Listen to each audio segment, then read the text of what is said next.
Now, going back to radioactivity, you have learned earlier that spontaneous disintegration of the atomic nuclei causing emission of ionizing radiations or particles and electromagnetic radiation is known as radioactivity.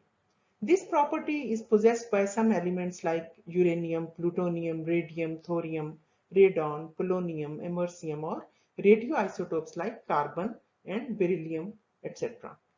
The questions arise in mind: what are these ionizing radiations?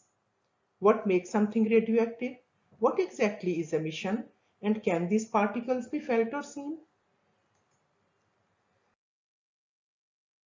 The emission is in the form of positively charged alpha particles, negatively charged beta particles, or X-rays and gamma rays.